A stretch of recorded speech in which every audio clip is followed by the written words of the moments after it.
Hello friends, welcome to Indian Pacific. Today we are going to learn about Java portlets. So our first question is, what is Portlet? So Portlet is independent web application which is accepting the request and generating the response. You can also say Portlet is pluggable user interface software component which is responsible for managing and displaying web portal. Let's say there is one web page is there. Okay, so previously whenever we are using or we are creating any web application, whenever we change the URL of the web page, the servlet request will be invoked. But in the case of Portlet, it can be possible there are more than one portlets on the page. So here on the screen we are able to see 4 portlets. So products portlet is responsible for displaying the products. Login portlet is responsible for logging into the portal, and web content contains the static content like images and the information about the company. Weather portlet is responsible for weather information. So all these portlets has their own URLs. Generally in portlets there are action, render and the resource URLs are there. So each portlet is responsible and handling their own request and response.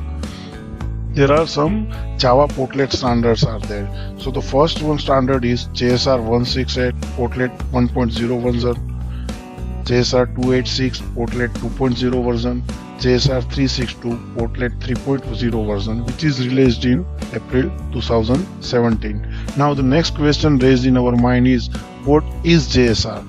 The full form of JSR is Java Specification Request. That means changing requests for Java, language, libraries and other components. So all this process are related to JCP. JCP, that means Java Community Process. So community people of this JCP will place their own idea, and among all these ideas some good ideas will be chosen and the next specification request will be released. Specification request, that means what are the new features will be there in the next version of JSR Portlet 4.0 version. So let's understand the feature of Java Portlet standard. So first one is JSR 168 Portlet 1.0. In this MVC pattern is there, Windows state is there and different modes are there.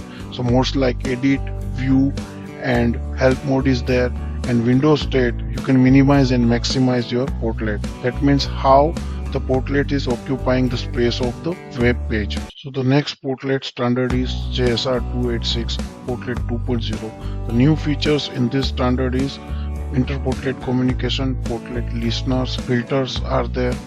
In this it also serves the AJAX based request. That means it is directly serving AJAX or JSON data from the portlets. Let's see the features of the third specification, JSR 362 Portlet 3.0 version. So in this the new features are like it will support JEE7, resource sharing between portlets. That means previously we are only sharing the data between the portlets. Now we are able to share documents, files and images between the portlets. Mobile device and client side support. So in the mobile device we can show our web portal very better way in the mobile device, and client side support, it supports Bootstrap 5 and HTML5 to show the better look and feel at a client side. WSRP 3.0 support, so it is a web service for the remote portlets. That means suppose there are many web portals are available in the market, like WebSphere is there, Liferay is there. So I have developed one portlet into WebSphere portal. Same if I want to use into the Liferay portal, then I don't need to re-implement it again. So using WSRP 3.0 support, I can use the same portlet into the Liferay portal. So the last one is WebSocket support. So in this case there is a two-way communication between client and server side. So is there any changes going on or is there any changes happened in the server side, it will automatically push to the client side. So let's move to the Liferay and understand the life cycle of Liferay MVC portlet. So we know servlet has also their life cycle methods. Same way Liferay MVC portlet has also life cycle methods. So the first one is init method. So whenever we will deploy our portlet into the portlet container, in that case the init method will be invoked. Whenever we will use the render URL and we will do any GET request, in that case the render method will be invoked.